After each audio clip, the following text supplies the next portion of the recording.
Good morning, everybody. How are you today? Hope you had a great weekend. Bumped my tripod. Had a 3-day weekend with the LA Conscious Life Expo. Wasn't quite as busy as I was in Austin. Didn't facilitate as many readings, but there were a lot of quality readings and a lot of really quality interactions that were really I'm very thankful to have facilitated and to bear witness to. I mentioned this before, but I think people a lot of times tend to view the work that I do intuitively as sort of, they'll look at me doing the work and, oh, it's nice to be able to help people. It's I'm being of service, and I like to remind everybody that the being able to facilitate is such a great and wonderful gift for me as well, because I just get this incredible view into the human experience, and to kind of sense and feel and hear and experience dimension and aspects of the world from a completely different perspective, or to kind of get inspiration or creative inspiration that comes for people who have talents and skills that I don't have, and I could never even dream of or imagine. It's pretty neat, it's pretty neat to get these glimpses into what a unique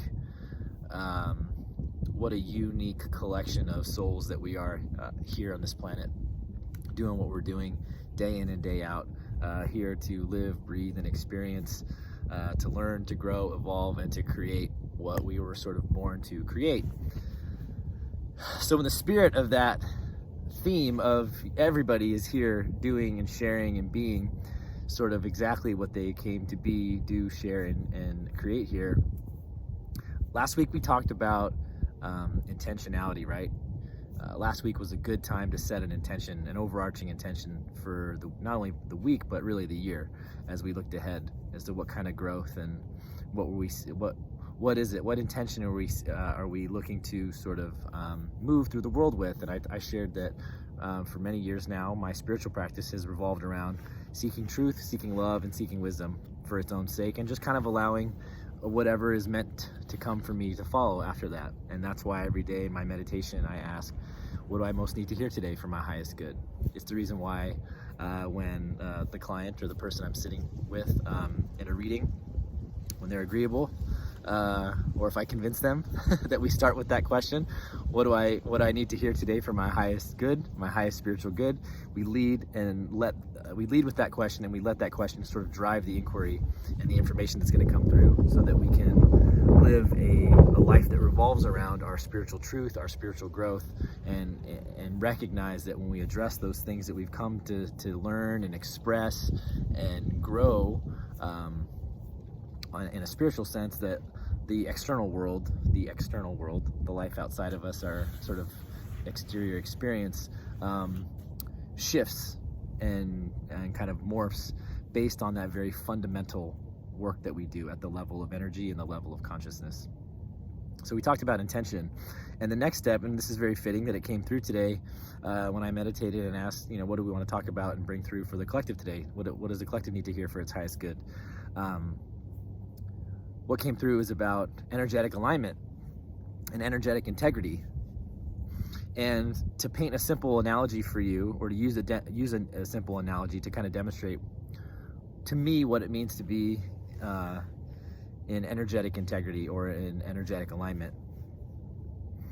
It's being in alignment with what we are, what we truly are, our most authentic selves, right? The most authentic expression of what we came here to live, breathe, do, experience, and share, right, in this lifetime.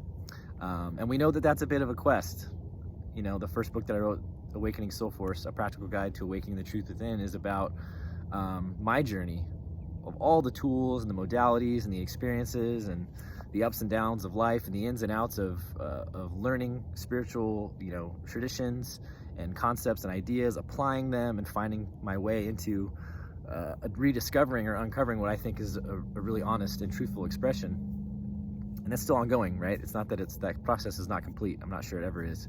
But I talk so much about this process because part of what we're doing on this journey is we are trying to get back to the root of what we are. We're trying to figure out who and what we are in its most authentic fashion. And that requires a lot of what a friend of mine likes to call unlearning, what I would call deconditioning, a sort of an unraveling of societal beliefs, traditions, and also those experiences that shaped us before we were more conscious, right? So that's a long process. So the analogy I would use is, if you're a bird and you've got feathers and wings and little stick legs, and you were made to fly, and you get down on the ground and you try to be a dog, and you try to bark like a dog, and you try to run and sprint like a dog, but you're a bird, it doesn't mean you're not going to be able to bark in a way that a bird could bark. It doesn't mean that you're not going to be able to run in a way that a bird can run, but you're not going to be a dog. And if you get into a situation where the situation requires you to be a dog, you're going to be a bird in a dog's world, and you're not really going to be able to convince anybody that you're not a bird. But as humans, we have this ability to shapeshift, which is kind of cool. It's kind of amazing, and it's part of, I think, to some degree, it's part of our experience. But at our core and at our essence, a lot of us are running around like a bird with the ability to fly, the ability to see things from a high perspective, but we're running around on the ground on four legs, trying to posture like a dog and act like a dog and bark like a dog and move like a dog.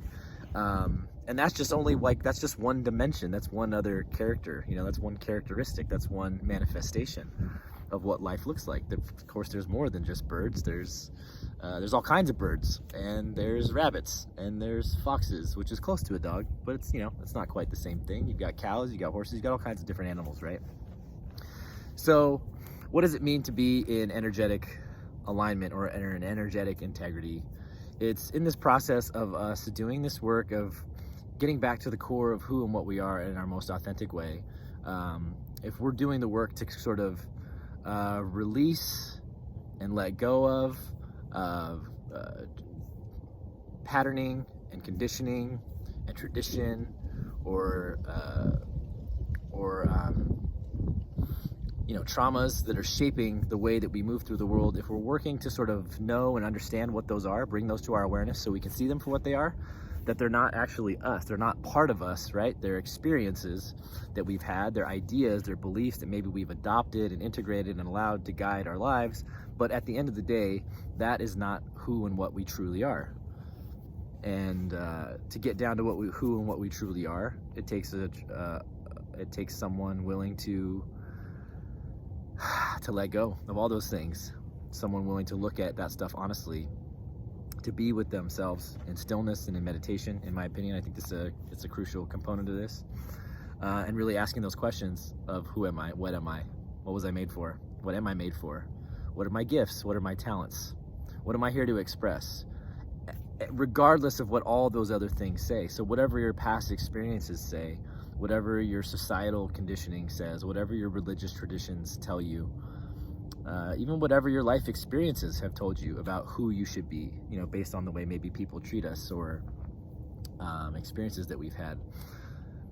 If we can get into a place of peace and stillness, and if we're going to follow the route that I like to follow, which is getting in alignment with what I call God's loving awareness, tuning into spirit, tuning into universal loving consciousness, we're going to put ourselves in that space with universal loving consciousness, with God's loving awareness, and ask, who am I? What am I? What are my gifts? What are my talents? What are my shortcomings? Where can I grow? How can I grow? What am I here to express? What am I here to create for my highest good and the highest good of all involved? That's when we're getting into that space and asking those questions. We're doing the work then of unlearning and getting into the core of who and what we really are. And then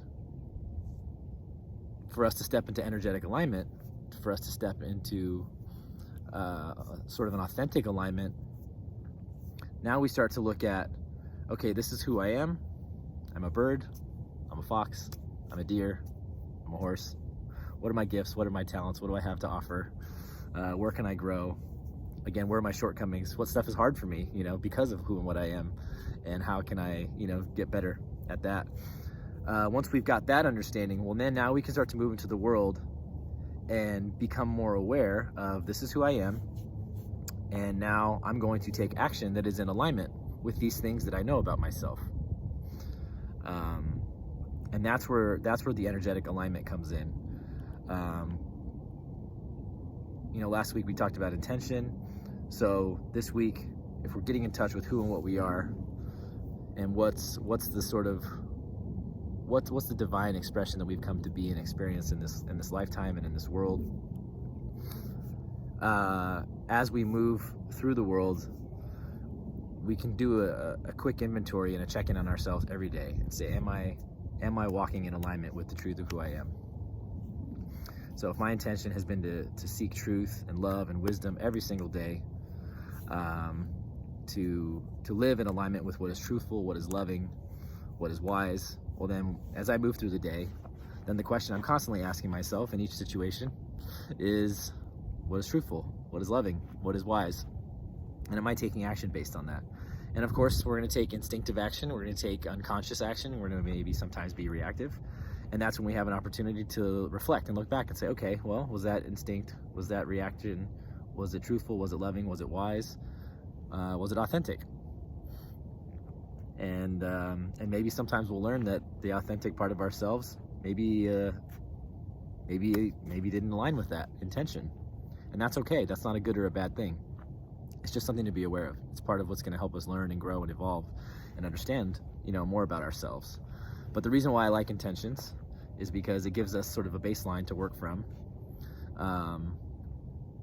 And it allows us to check in, right? It kind of gives us something to check in and say, okay, well, am I living in alignment with this? So that's one way in which we keep ourselves in energetic alignment. And the other is to really get down to the truth and core of who we are and say, okay, this is who I am. I'm a dog, I'm a cat, I'm a bird, I'm a horse. Again, these are my gifts, these are my talents, these are the things that I struggle with, these are the things I don't do well. And using that information with that awareness as you move through the world, you check in with yourself and see, well, where am I in alignment? Where am I in my strength? Where am I in my power? Where can I be an asset and a value? And where can I ask for support? Where can I ask for help? And that also keeps us in alignment. That also keeps us in alignment. A dimension to me of being in energetic alignment is knowing what you are and also knowing what you are not. It's knowing what you know and knowing what you don't know, and being willing to, with great confidence and with great certainty, sort of acknowledge that and claim that. So as you head into this week, I encourage you to just think about your authenticity, your energetic alignment. Think about the intention you set last week and ask, is it authentic? Is it in alignment? I know I know that's a little bit of a backtrack, but maybe we set a goal for ourselves, or we set an intention and be like, I'm going to be Jesus Christ this year. And maybe we can look back and go, well, what does that really mean? Is that in alignment with who you really are? What does your meditation practice say about that? What does your wisdom seeking inquiries say about that? Maybe this year you're not supposed to be Jesus Christ. Maybe that's something that you want, but maybe this year you're supposed to learn about becoming Picasso. You're going to learn about what artistic talent, or some sort of creative dimension of yourself that you're meant to learn and grow.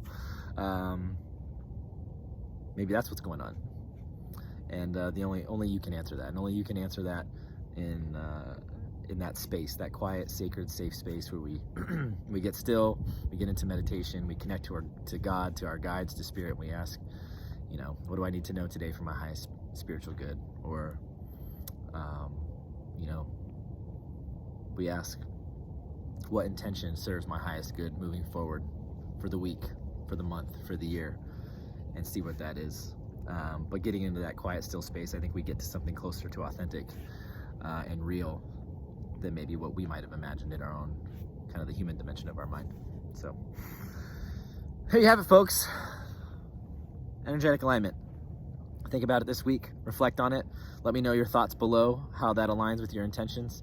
If this is helpful to you, feel free to drop a tip in the tip jar at The Bomberger on Venmo. Thank you as always for joining me today, for spending your time, your energy, and thank you for your attention. I look forward to catching up with you soon. Adios.